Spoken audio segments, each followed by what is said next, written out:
Welcome to Conversations with Toy, a blogcast tackling life one episode at a time. This is the time to air out life's craziest moments. This space is all about speaking about life's hang-ups and ways in which we can leave better than when we started. Topics are all about ways we can find space to be better in life, love, mental space, and health.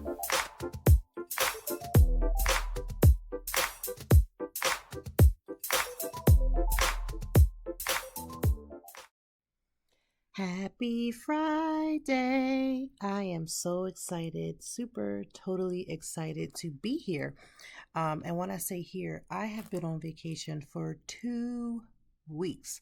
Thank God for technology. Thank God for working ahead that you guys didn't miss an episode of Conversations with Toy. Now, if this is your first time, meaning you have never, ever tuned into an episode of Conversations with Toy, listen, I get it. But welcome. Get comfortable. I hope that you are working out if that's what you're doing, or folding your laundry, whatever that you're doing, get comfortable, because we love to take you on a journey. Now, Conversations with Toy is all about having the conversations about life, really.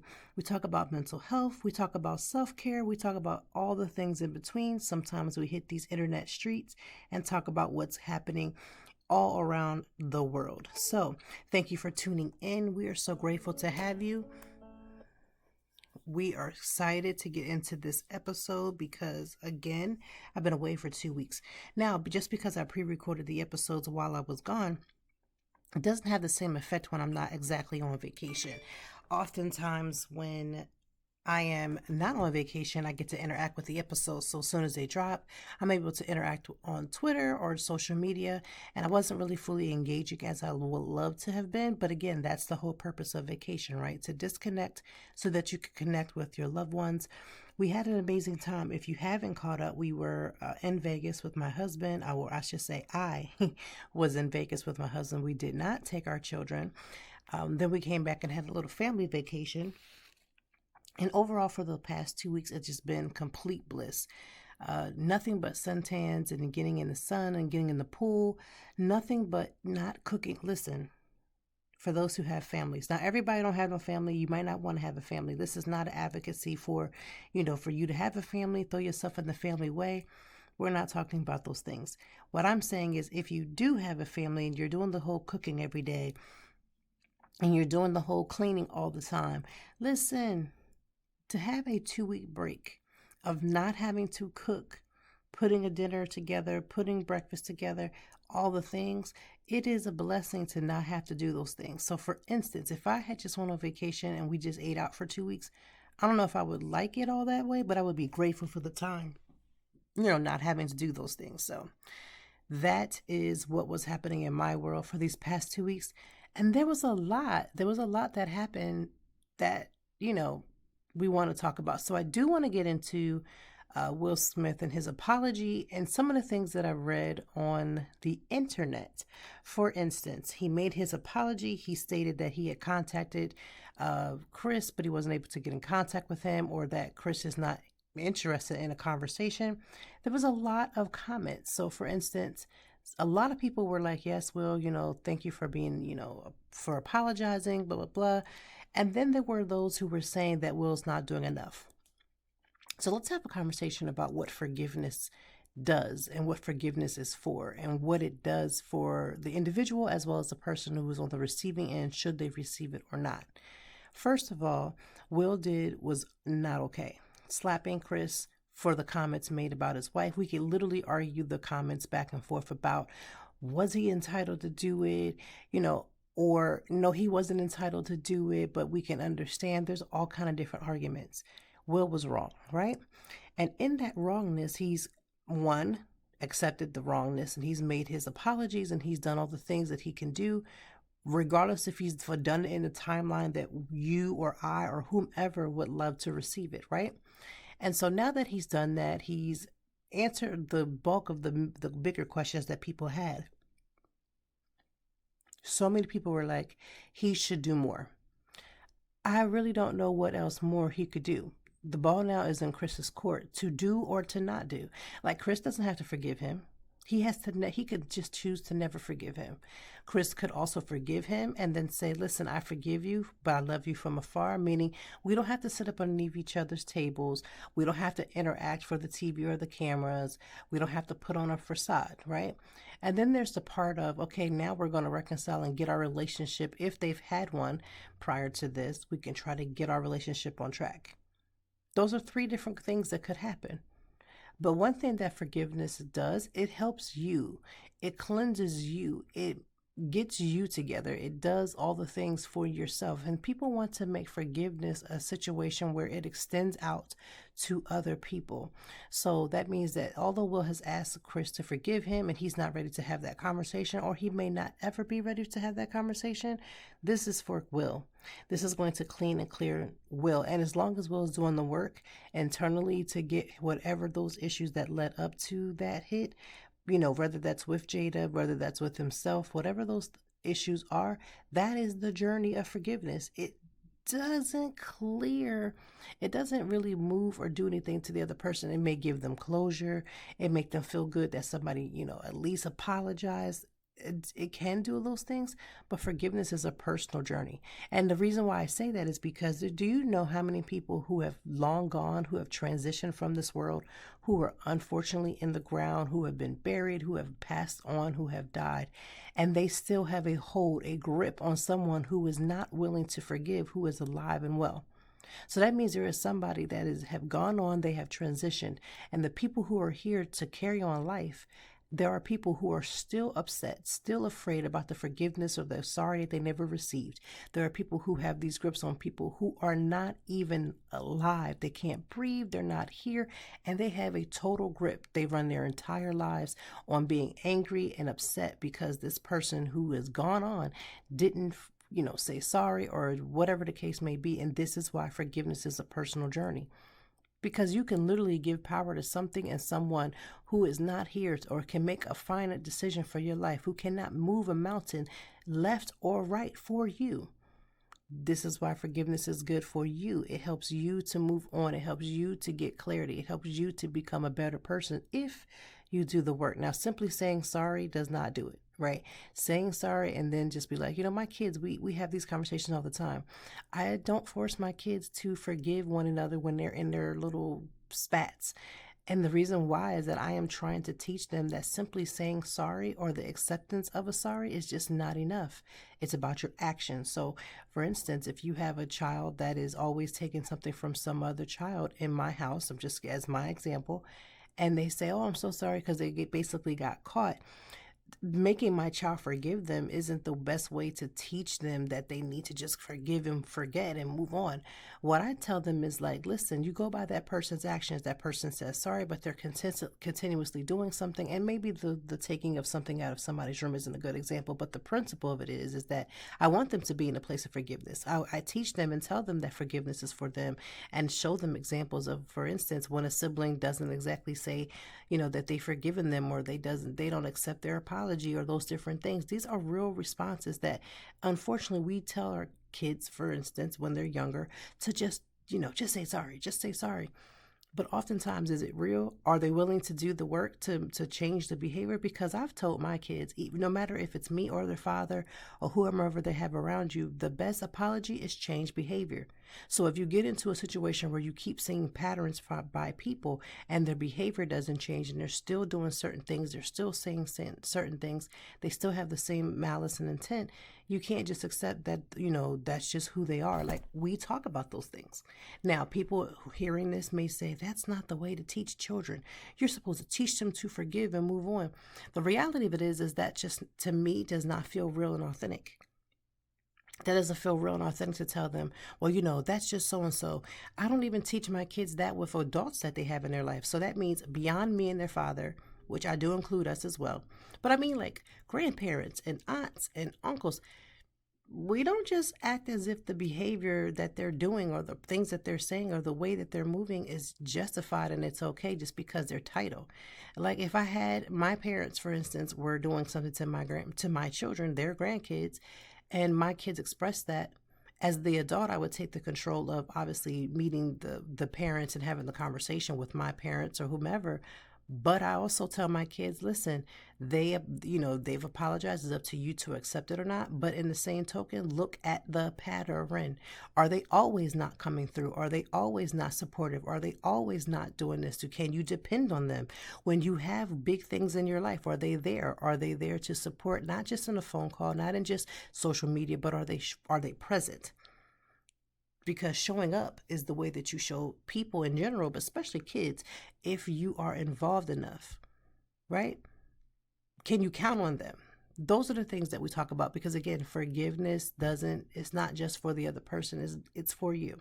So to Will, to Chris, it's their journey. Like us having these think pieces and all this other stuff, let's apply that to our own lives. As much as everybody has these thoughts about what Chris should be doing, the things that Will should be doing in the situation, ask yourself, what are you doing to extend all of these things that you want Chris and Will to do? Where are you extending that into your own life? Because that's the catch, right? That's the key. So, of course, that was one of the topics that I heard or was listening to or watching while I was on vacation. Because, when you're on vacation, a lot of times when I'm on my phone now, it's for work purposes, meaning it's out for content. It's literally mostly 90% of it is content related. When you go from one platform to another, people think that it's just an easy, quick and switch. It takes a lot of time to put content from one section to a different one.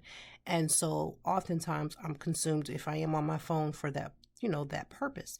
When you're on vacation, you get to mellow out, you get to read a book or listen to an Audible. I listened to podcasts while I was gone. You get to veg out, you get to see things on social media that you don't normally get to see. So when I saw that, I was like, when I heard the whole video or watched a video with Will Smith, I was like, of course it would happen while I was on vacation. So of course I knew, I was like, I got to talk about that, because we talk about Will often, or we covered the whole topic with him and Chris. So I had to come back and give that big follow-up about what it is that he said. And again, nobody knows for sure what's going to happen for the future, but the conversation has been had. He has attempted to do his part.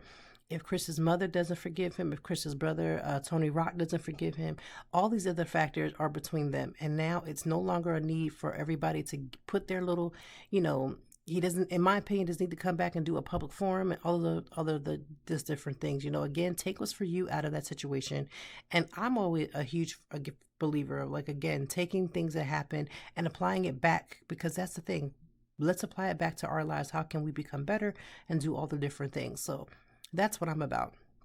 So now that we're moving on from that, vacation was amazing, like I said. But let me just say, for my parents, and for those who do have or will have children.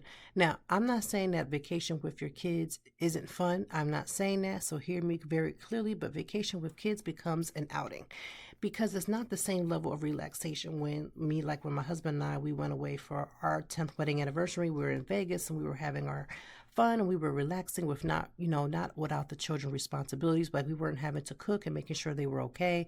You can't stop and, let's not go to the pool just yet because, one of the kids is having a stomach ache, or somebody has to get taken back to the room, or it's not all of those dramatic. So vacation for just the adult vacation that we did was a pure vacation. That is when I got the most rest, took my most naps. That's when I was able to eat the most food, because I was able to then not have to share it.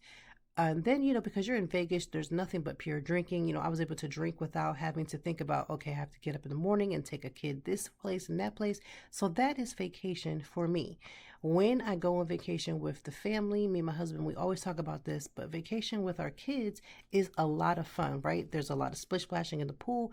There's a lot of activities to be done. There's a lot of running around. There is a lot. But in the midst of it being a lot, it's more responsibility. It's not as relaxing as possible. There are relaxing moments, like when all the kids are, in your presence and they're swimming, but they're all in your presence, so you can get to them at any given moment, which is why we usually try to pick a spot at the pool that gives us the maximum coverage, because they're getting a little older. We don't have to be on them as they were when they were babies. So it is as a little bit more relaxing, but again, as parents, it's another outing. So you have to then be aware. You have to be on your, you can't just be on a relaxed mode as we were. So shout out to those who have been able to take their families out and about. Whether you took them to a day trip, you took them out of the house, you got them into a different scenery. It's a blessing to be able to do that. Not everybody can. It's a privilege to even say that, we took 2 vacations, or we've been on vacation for 2 weeks. So I don't despise that that's the case. But if you can get away, because school is starting soon, at least for here in Philly, and our kids go to a private school. So of course their school starts in August. Some of the schools are going back in September. Some schools, like in the South, have already started. So I pray that whoever is listening and you have kids who are starting or about to start, that you have a successful school year, that is blessed, that it is safe. And I say safe because we all know that these last few years have been the most, ladled with violence and heartbreak for parents and for children and for lives that have been taken way too soon because of the acts of and violence of other people. So I hope that our kids can go through another school year without the threat of violence, without the guns being in school, without someone being injured. All of these things matter. And for every parent that are coming together, whatever your religious beliefs are, it is okay. It is whatever it is, but to come together in the hopes and beliefs that, again, that we can put some type of covering over our children when they leave our presence. You should put some type of covering over them. Whether you pray, whether you meditate, whatever you do, it should be something that you pray over your children to a certain extent, that they have a covering over them when they're not around you. I never realized how important that was, because I used to watch my parents, pray over us or do things like that. I never realized how important it was for that to be a natural part of your life, to be a natural part of what you do, until I had children. And of course, once you have kids, you realize it even more, just how much more you should be aware. But let's get into today's episode. We have an amazing group. We have the William Hart's new Delfonics.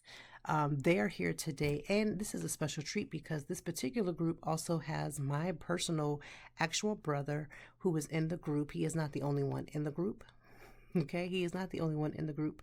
But they also go by DoobieXNeezy, and they are 3 young men who come from 3 different backgrounds who have a gospel influence.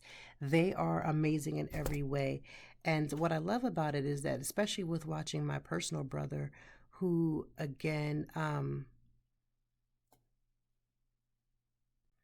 who I know has grown up in his gospel influences, has been singing his entire life. My whole entire family is very musically and talented. My mother was a choir director. My father played the drums. I sing. My sister, she sang with us. So our whole entire family and extended family members are singers. But this group is amazing in every way. All of them have pure talent on their own. Do you understand? They can sing, hold notes, and they can really do circles on their own. So bringing them together has been dynamic. But these 3 gospel vocalists have been influenced by sounds like Dru Hill, 112, Jagged Edge, and Chris Brown and Tank. They came together in 2022 revival of that classic R&B sound that makes everyone want to get out of their seats and groove. The group put out their first single, Whatever I've Got to Do, which came out in May of 2022, and most recently their debut single, Forever, which just released in July of 2022. Within the first month of going live on Spotify, they have managed to surpass the 10K monthly listeners mark on Spotify, completely independent, meaning they have no one backing them. They're doing this on their own. Their new single, Forever, has been on the radio multiple times as well. The dynamic trio is currently on tour as the William Hart's new Delfonics. So for my old school listeners who know anything about old school music, this is William Hart Pooji's group that he blessed before his passing, called the new Delfonics. They have been working extremely hard with him, and as well as just having the backing and the blessings of him. Again, this was before his passing, and they are amazing. So let's give it up for them and welcome them to the Conversations with Toy family, and let's take it away. All right, Conversations with Toy family. We're so grateful to be here with another episode. We have an actual special treat. I consider this huge treat to be interviewing this particular group. I have a personal connection to this particular group. However, regardless of the personal connection, I want you to just lean in to listen to where they've been, where they're going, and what they're trying to do. And without any further ado, I'm going to allow them to introduce themselves. Take it away, guys. So what's going on, everybody? My name is Xavier Allen. As you may know, the younger brother or the youngest brother of my 2 sisters. The one who is speaking now, Miss Latoya McGinnis. I brought my fellows with me, my boy Nahal, Neezy Andrews, and Anthony Doobie Dorn. And together we are 2 different entities. It's the biggest one is the new Delfonics, and the up and coming one is DoobieXNeezy. So, yeah. So there's two groups within the one. So you're the new Delfonics, and then say the last part for me one more time. It's the second group is the up and coming group that we're working pretty hard on is DoobieXNeezy. DoobieXNeezy. I mean, that's like a little smush of y'all name. You think you're going to keep that name, or y'all going to switch it to something different? I'm not sure. We recently talked about it, but we're not really sure yet. So we might have to go back to the drawing board on that. But okay. I mean, I'm okay with it, but I mean, you may change it later on. So if you guys hear that they've changed your name, don't come at me. That's something that they've put on line that they may change. But right now, you guys are extremely three talented on your own, amazing singers on your own. I've heard all three of your voices, and because I listen to your music, I can pretty much decipher all three of your voices separately. I feel like, because if you don't know, my brother is a part of this group, and I feel like hearing his voice and then having you two voices makes his voice and all of your voices sound extremely different from what I've grown up to hear. There's times when you guys take it low, you take it high. You guys can pretty much cover all the ranges when it comes to your music. What's been, all three of yours, collectively or individually, your musical influences? I have to say, for me, I mean, I grew up in church, so my mom was like probably my biggest influence when it came to music. I didn't even really want to sing, to be honest with you. I wanted to be a musician. I just wanted to play, keys and the drums and the guitar. But, when you're in church, you grow up in that situation, you ain't got no choice but to be there and sing because she said so. So, I mean, I'm glad she made me, because now, I take advantage of the situation now. But now you're him. That was, you're him. We're not going to do that. But, I'm thankful for the situation as I got older. So listen to all the PKs that are listening. Listen, I feel like the Bible says that your gift will make room for yourself, and it will. And if mama has anything to do with it, she gonna push that gift, because I don't know what everybody else's music influence, but I know for me, starting off singing was from the church. And it didn't matter if you wanted to sing, if you like to sing, Yotel got up there and you sang. And for me and for Xavier, we didn't have a choice. My mother was the choir director, so and my dad played the drums, so it wasn't really optional. It was show up and do what I told you to do, because that's what you did. And we also had to learn them notes. We knew those notes inside out, backwards and frontwards, way before the choir did, because we had to learn it before she brought it to the choir. So I'm sorry to all the PKs that have gone through this, but it is part of our life. You're bossing me around. Yeah. To this day. I felt the effects of that a couple weeks ago, so I know he's being accurate, for sure. And Nahal, what is your musical influence? Same, like I'm a PK, so I grew up in church. Same, my mom was a choir director too, so like that, I definitely didn't know that. I found that out just now about them. Both of their moms were choir directors. So that's and then just being a PK, like you just have to kind of fill in wherever the need arises. That's why I'm like a last minute person, because wherever they needed me on a Sunday morning, if someone didn't show up or something didn't happen, like that's where you ended up serving, even if that wasn't where you felt comfortable. And I feel like that's where like the growth happened for me as a musician, is just helping out in places where I wasn't comfortable helping out in, or being around those situations that constantly pushed me to grow from, so yeah, biggest musical influences for me, I'm gonna have to say top 5, like Tank, definitely Tank, definitely Usher. I'm judging you, so go ahead, carry on. Definitely Tank, Usher, definitely Chris Brown, definitely Michael Jackson, and 5 is probably gonna be Fred Hammond.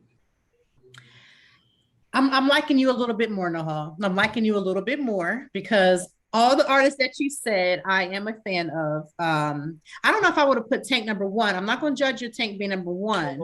Whoa! I'm not going to judge Tank being your number 1, even though he's very much high on my personal list. Yeah, talking about the bishop now. Yeah. Listen, I'm just telling you. So I'm not going to put Tank number 1, but I'm not going to dispute your list, because your list is a solid list. Because Fred Hammond, I feel like if you don't know who Fred Hammond is and you are a singer and you call yourself a PK, don't even use the title anymore. Like, don't even use it. That's like not knowing who John P. Key is. It's like not knowing who the greats are. It's like, how can you call yourselves this? Because this is the age in which I know my mom had us learn That's a Leave that alone. Oh, that's kind of it. I was a Yeah.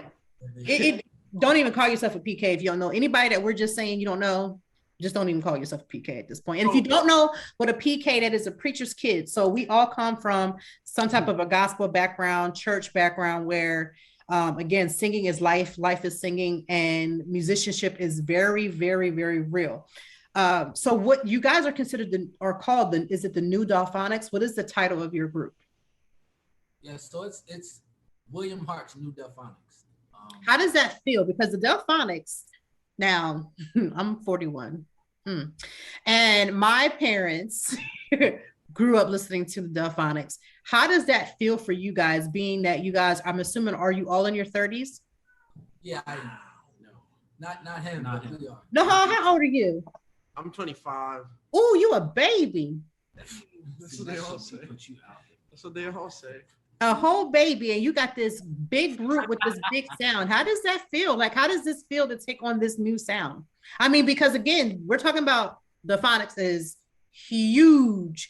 I mean, if you know any old school parent, whether they love Jesus or not, they know who the Delfonics are. So for you to take on this new journey, how does that feel for you? Right. I mean, if I would say something, I would say, growing up, my grandma and my grandfather were both really, really big Delfonic fans. Yeah. So like when I got a situation brought to me from these guys, when I had sent the message to my grandfather, he called me right away. He don't usually call me. He'll respond. He called me right away and was like, "Oh, when you going on? Like, when you doing this? When you doing that?" He was so excited because it's like, wow, like these are the guys I used to listen to. Yeah. He used to mimic singing like them. He still has this high falsetto voice, the way he sings. So it was just kind of crazy situation, like seeing how we grew up listening to these songs from movies or soundtracks, whatever it was. And then now to meet these guys and, you know, him giving us his blessing to take on a legacy is crazy. It's a crazy situation. That's major. But I want to hear from the other two, like Xavier and Nahal. How do you feel? Like this is a huge undertaking because you're going to have some old school people who may not feel like you guys are old enough to feel the music enough to really stand in that. And then you have some of the new people who are just like the Delfonics, of which I need you, listen, if you're listening to music and you call yourself a music connoisseur, I need you to open up your mindset to different musical sounds, because a lot of the musical sounds that you're hearing now, a lot of them have been heavily sampled from some of the old school sounds that you should really know. Like this whole Beyonce thing with all the sampling, people should automatically know who their sounds are coming from, because a lot of times we don't give credit to the older generation that have already paved the way. So again, I go back to the same question. How does that make you sound or make you feel that you're bringing on this huge group in this sound? I think for me, it's a good thing, but it's also work. I think because of the legacy they built and the amount of time that they put in, the work that they put in, it's kind of like, it's an understatement that we have to kind of put that same effort, time, and train of thought into it. It was crazy. Like Doobie said, my grandfather, the moment he found out, he didn't talk. So my grandfather, like he's not a talker. Like my dad's not a talker. My grandfather's not a talker. It's like a generational thing. Your dad's a talker. Your dad's a talker. We have the same dad. He's not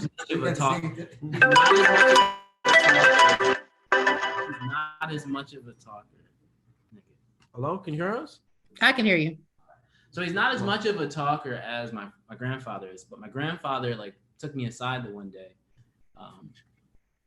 and was just like, "Hey, boy, you know, I used to know Poogie. I used to know those guys. Like, that's a major thing." And my father was like, "Hey, man, you know, that's great. Like, that's crazy that you had this opportunity. Take it and run with it." So I think just based on the two most influential guys in my life to tell me that, they had to be big. They had to be bigger than I ever thought they were. And so I think for me, it's a good thing, but it's also pressure, if I'm being honest. Like, it's also pressure because it's like you have to kind of live up to that, you know, that billing. So. Nahal, and your thoughts of how that, you know, taking on that undertaking, how does that feel for you? So because I'm the youngest in the group, I always get looked at funny. Because you're a baby. Why are you here? why are you doing this? Like, what, like, who did you pay to get this gig? I'm like, listen. So honestly, it's about like, actually for me, like Doobie always said this from the first time I met him. It's like taking advantage of an opportunity that has been presented to you and making the most out of every situation. And me being a first generation immigrant, I'm the first person in my family per se, like maybe even from that part of my country where I come from, that is able to stand on a stage and sing with legendary timeless groups like the Stylistics, you know, the Emotions. Some of these people are original members that sang on Soul Train.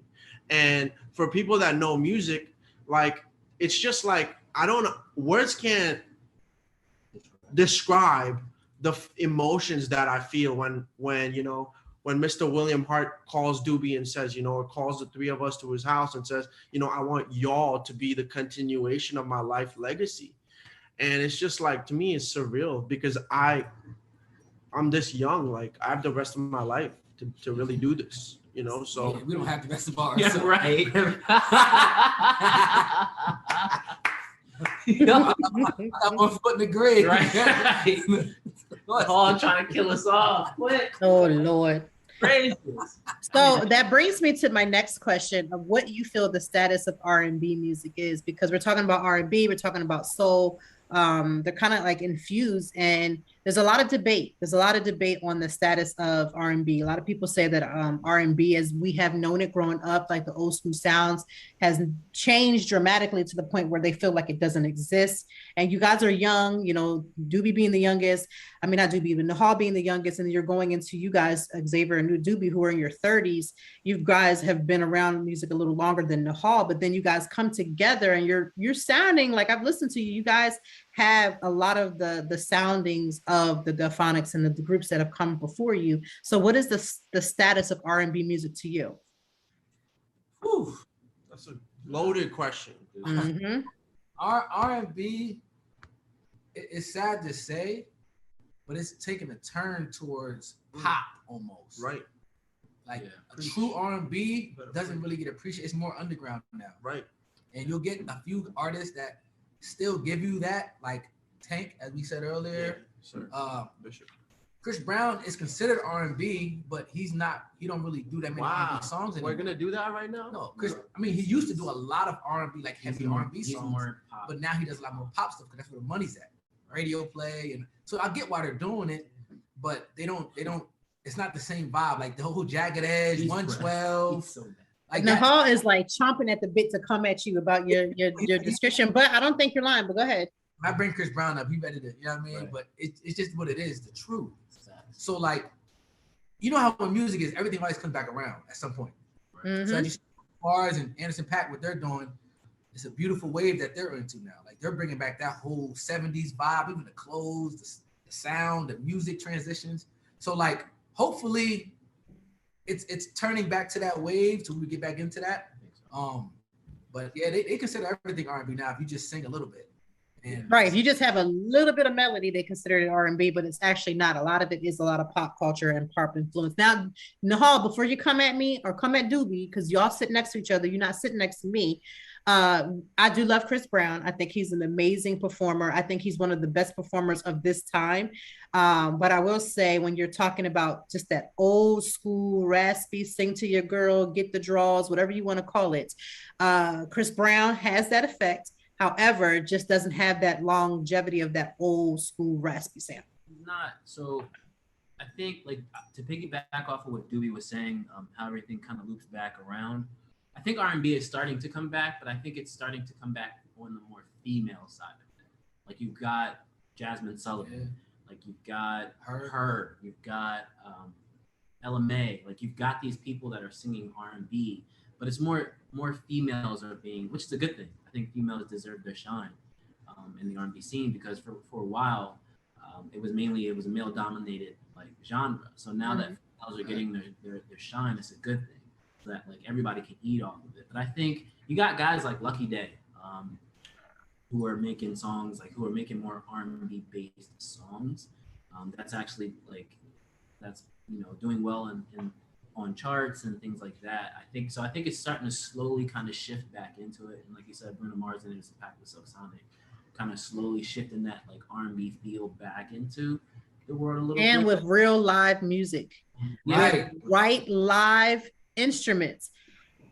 That means something, because anybody can sing over a auto-tune and a synthesizer and all the other things, but to take it back to where music for real, live music, that's where I'm at. Nahal, what do you feel? Can you repeat the question again? No problem. So what is your thoughts about the state of R&B? Like where it is right now? Just to go off of what they both said is right now, we're in such a sample driven market right now where everything is sampled. Like you said initially, a lot of these sounds, like I was ignorant because when I even got the call for the Delfonics, I was like, oh wow, Are You Gonna Love Me? Like Tiana Taylor's song. When I put two and two together, it shocked me because as a youngster, I did not know originally that was a Delfonics song. Mm-hmm. And for me, it was like being around these two guys has really exposed me to like true R&B is what I would say. Like before I met him, I was listening to like LMA, all these like mainstream R&B artists, but they're talking about people like Dru Hill, 112, like people that are like older original R&B artists, Donnell Jones, all these guys. So for me right now, the direction that I feel R&B music is going in, especially, I don't think it's going in a good direction. That's why I think the three of us are trying to rewrite that sound, like what our idea of that sound is, which is why even if you listen to one of our songs, whatever I've got to do, it's bringing back such an old school R&B sound. Mm-hmm. You know, that's what I like about being around them is they take all these influences and we're able to put it together and mash it in this crazy fusion of just bringing all these old school, new school, you know, young, like all these people together to kind of just like write some hits. Like, and that's what these guys do. They write hits. So I'm just. But who are the writers? Who are the writers? Do you guys have a team? Are you got like who's the writers on this squad? All three of us. Yeah. And are you drawing from your own personal experiences? Definitely. Yeah. Sometimes yes, sometimes no. Sometimes a lot of times I've always written from things I've seen. Okay. So, even not my own personal life, my own personal experience, but like You know, somebody's gonna be like, well, which song was that? So I can go back and hear it. Like, yeah, because the worst I hear when people are like, oh, did you write that for her or this girl? Like, nah, it just this is what I feel, this is what I see, this is how I envision this situation going. Yeah. So yeah. I think for whatever I got to do, I didn't write that about my situation. I wrote that about one of my very best friends who was going through what I wrote about at that moment. And I told him, and he was like, he listened to it and he was like, yo, like I was actually really feeling that way, like just a few weeks ago. And it was just like, I just saw him in that space. I was just like, all right, well, this is what I'm gonna do. I'm gonna write this down. I'm gonna see where it goes. And the moment I thought about it, I just kind of put pen to paper and that was it. So. now, like R&B Kings, as you guys are moving very fast into, you guys are now performing. I've seen that you guys have had some performances. How do you guys balance your actual lives with the performing life of you? Because performance life is different than home life. So how do you go from home life to performance life and then back home again? I mean, for me, I really feel like this is what, like, you spend your whole life dreaming and imagining, oh, I wish this is what my life could be. Oh, I wish, oh, I wish, oh, I wish. And now finally it's happening. So for me, if anything, I'm grateful that it's happening, but it has taken a toll on figuring out that the time and like the time management aspect of it, which is huge, is like basically budgeting all these hours ahead of time to prepare for that time on the road. Like we all work full-time jobs, so we have to like communicate with our jobs before we leave. Like this is what's happening. We're not going to be here for such and such days. So just like a lot of back-end planning and like sitting down, the three of us together, discussing things. And one of the really big factors of our success, I think the direction that we're moving in, is we have a great manager. And like yesterday, she literally put down all our dates for the next 2 months in a text message and sent it to us. And I'm like, wow, that's crazy. So having that aspect taken care of for us as an artist, finally now, not having to deal with a lot of that stuff, her really doing all the paperwork aspect of things, that's like huge, like from just coming up, you know, in the music scene. So I would say just a lot of time commitment and just back end work to get to that spot, really. And Xavier and Doobie, if I'm not correct, I know Xavier's married. Doobie, you're married, correct? Absolutely. All right. I see the hand. Y'all can't see his hand. We're doing our little, hand thing. So how do you two, because I know Nahal, I believe you're single. Yeah, hella single. Okay, so that sounds like he's trying to make this podcast into a little dating thing. We're not going there, but he is single. In later too. Right. He's single, ready to mingle, but we have Xavier or X and Doobie. You guys are very much married. How do you guys handle all of that coming back and forth? Well, I mean, for me, as far as the transition with everything, this guy's hilarious. Just give me a melanin queen. What you talking about? Yo, somebody's gotta get him out of here. Anyway, for me, it's an easy transition because, like you just said, I'm married, so like I got a stronger support system. Like when I have to be somewhere, if she can't come with me, she gonna hold it down for me back home, like make sure everything's good.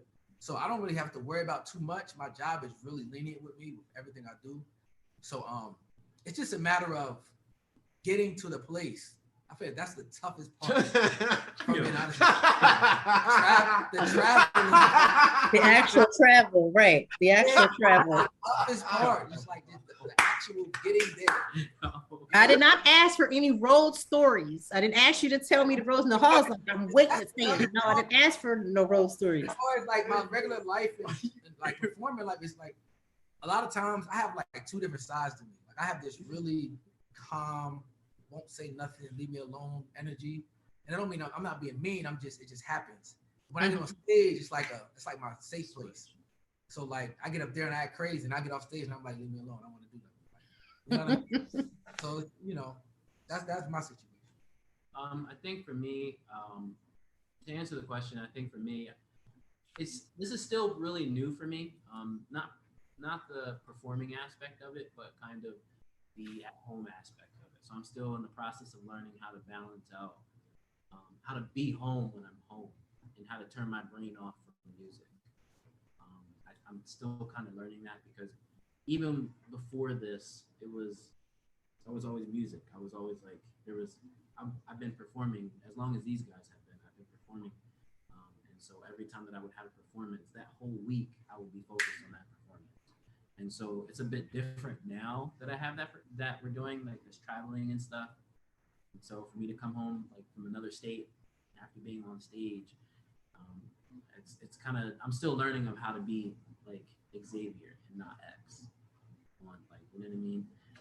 But I think like Nahal said, it's a little easier because we have great management. So it's just like, she kind of takes care of all that stuff. Shout out to Ryder. Shout out to Ryder. Shout out to Ryder. All right. So recently, unfortunately, there's been a dramatic loss with the Delfonics. William Poogie Hart passed away July, was it the 14th, July 14th. How has that impacted your group? Because I believe, wasn't he the one that kind of made you guys and brought you in and gave you the blessing? So how does that marinate with you guys now that he's not here? Well, I will say he was very influential as far as making sure we were next. There was another group, well, a few groups actually, that was like doing a lot of the shows prior to us and while we started, doing this stuff.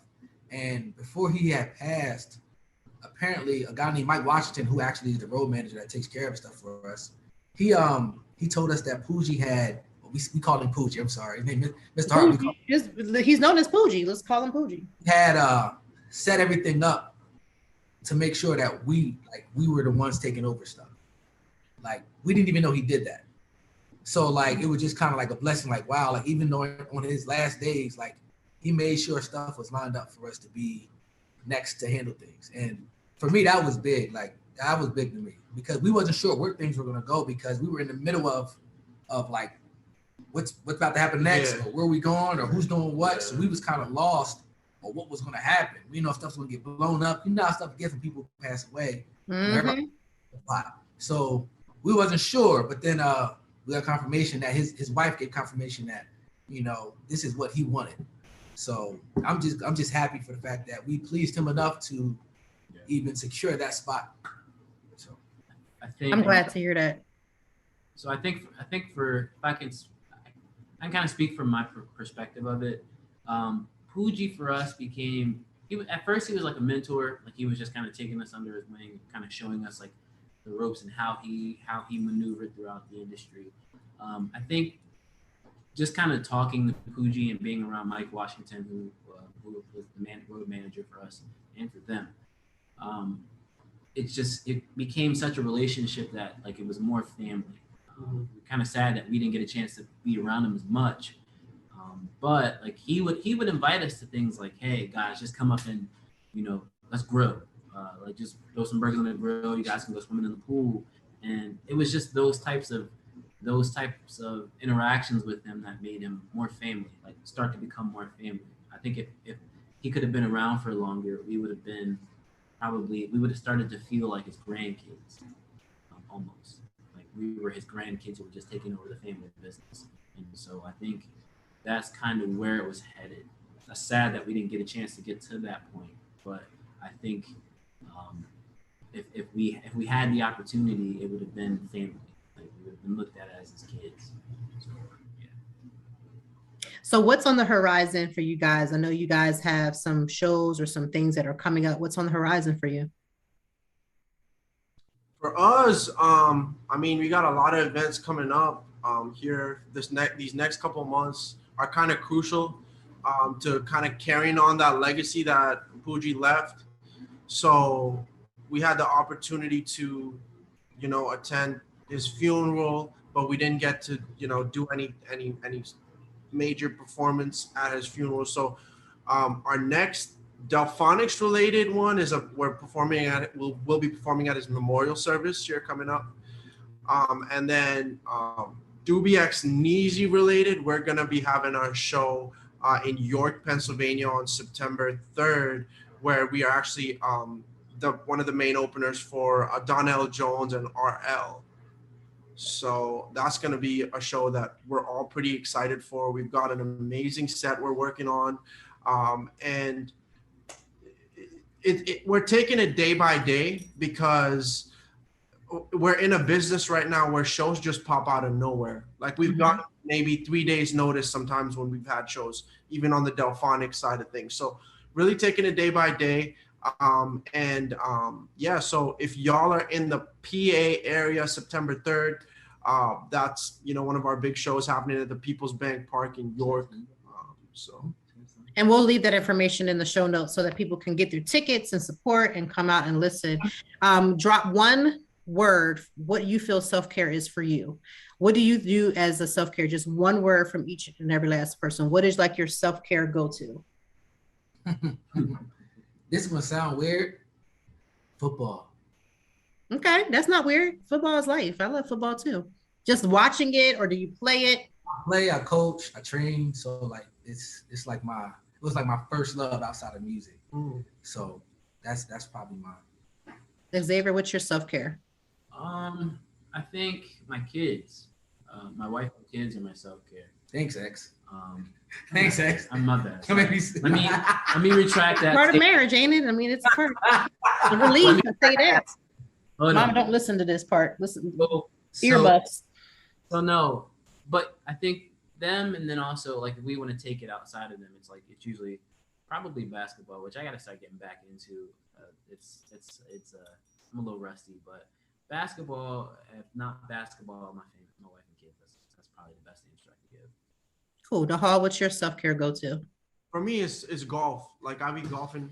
Try to golf. You be golfing? Let me find out. Yeah, that's like my safe space almost. You know. That was the safe. Hey, we're not gonna clown him if that's what he do. That's not what we're gonna do. So, the streets too. The streets. Okay. He said they be calling him. All right. Oh, that's not. But Well, one, I want to first of all thank you guys for being with me and to take this interview. Again, I wish you nothing but pure success, not just because my brother is there with you guys, but just because you guys are individually and collectively talented. Off camera, we were talking about how my connection to each of you guys have been, and you guys are talented. There's no denying it. And you guys come from talented families, people who have been singing all their entire lives. Like singing is just a part of the everyday part. If I go home right now, my mom will have no problem playing a song and expect me to know the notes. Like it is a part of it. And so I know how singing and influence has been. And so I hope that you guys, one, take on the new Delfonics name and do something amazing with that. And that you guys, even as your other group, that you guys really, really like lean into that and stay grounded, because the music industry can be a great place, but it also can tear individuals collectively and individually as a group. It can break you guys down. So whatever you guys are doing to stay grounded, don't forget that. That's super important. Thank you for your time. Thank you for your time. Yes, thank you. Oh, you guys are welcome. So listen to this, to their songs. We're going to actually put their songs on the actual show notes. So go and listen to them. They are quite amazing. And I'm not just saying that. They are literally amazing songs. If you want to hear an old school sound blend, that old, when you were singing to your girl when you was messing up fellas and you needed that song to get back in the house and getting back into the good graces, you're going to hear that. That's what you're going to hear. And so I'm grateful for that, because I love a good R&B, because R&B can lift you up on a bad day. It can do all the things. Hey, so yeah. Before we get out of here, I think we wanted to make a special announcement. Go ahead. And if you guys are okay with that.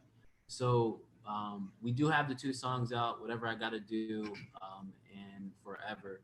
So what we are doing next, we're probably not going to drop any more singles, right, fellas? Yeah. I'm not going to drop any more singles, and that's because we are working on an EP, a 5-song EP, which will be filled with a lot of our old school R&B, that club kind of feel, that get you in that club feel, but then that, like you said, sing to your lady, draws, drop panties. Draws, all the things. Just don't, you married, so don't get nobody draws. I'm gonna have to come on you. We just want y'all. We just want y'all to stay tuned. We just want y'all to stay tuned, and just kind of keep rocking with us. We thank everybody for streaming the songs. They're doing very well right now, which we can never ask for, but they're our latest release did 55K within like the first 3 weeks. Yeah. First 3 weeks of dropping on Spotify independently, no label. No, no publishing, no blogs, nothing. Just people going and listening. And we were looking at the stats, and like Phoenix, Arizona, and Atlanta are like 2 of our top cities. So we're gonna make sure that Philly gets on the map too, and other places, so that we can make sure you guys continue to climb, get on them charts. So. Well, thank you, gentlemen, for your time. And guys, wasn't this a treat? I mean, music is life, and you know how I feel. I've always said this before, but that whatever you're listening to, especially when it comes to music, it literally can uplift you, and it can make you, turn from a bad day. And music can be a part of your self-care as well. So thank you, guys. Thank you. So what did you think? I completely enjoy listening to them go back and forth in their banter, talking about being on the road, because again, anybody who's ever been a musical artist, whether you're independent, whether you're a big screen or mainstream, how much being on the road and touring can do to you as a person, can do for your family structure, all the things. So thank you, gentlemen, for joining me and having these conversations again, because we want to talk about the things that we do for self-care, and we always want to talk about how does music influence. Again, there's even people who do music therapy, because it's such an enlightenment to know that music is touching. It touches everybody at every level of life. It doesn't matter what your background is. If you enjoy listening to music, you will be touched by some musical form. So I'm hoping that you enjoyed today's podcast. Also, today is an International Beer Day. So for all those who drink who love a cold glass of beer, go ahead and grab you one out of your fridge, set it up for you for the rest of the day, and enjoy that. We know that the weekend is here because it's Friday. And so with that being said, I want you to find one activity that you enjoy, one activity that fills your soul. I know you have a lot of things going on. We're on our whole, having so much happening this weekend. But I want you to carve out time for something for yourself, whether it's a 5-minute activity or more. Find something to build self-care. Go to your favorite spot. Go to a bookstore that you love. Go to get your favorite drink, whether that be a coffee, a tea, whatever it may be. And I want you to go ahead and to enjoy that because it's International Beer Day. The drink of the day is going to for you to grab your favorite beer for those who like it, and drink it, indulge. I'm going to go ahead and put a good cold one into the refrigerator because, listen, I try to drink the same drink of the day that I let you guys know because obviously that's the point. And I want you to have a great weekend. Remember, find something that you enjoy that is for you, meaning it's something that you just absolutely love that makes your heart smile and also puts an actual smile on your face. Have an amazing weekend, and we will be back next week with Conversations with Toy. Now, next week is episode 19. This is episode 18, so we are 2 episodes away till we take our break. So we always go to episode 20, and then we take about 2-week break. And I think that will take us to bringing us back in September, which is probably right after Labor Day. So that is going to be amazing because it's going to help me to make sure I get the kids ready for school and all the back to school things. But I will be keeping the list of the things that are like burning topics that happen while we are on that 2-week break. Again, that doesn't happen for 2 more weeks, but when we do, I'll make sure to announce it. And in the meantime, you never know when I do take those 2-week breaks, you never know when I may put a little bonus episode in, which may be 15 minutes, 30 minutes. It won't be a full episode, but you just got to always have your ear to the ground. Thank you for being, such a loyal, community of listeners. I don't want to say, followers and all those other things, but just a community of listeners. You make coming to this mic every single time a joy, and I enjoy the process. And I hope you have the most amazing weekend, and we will see you next week with Conversations with Toy.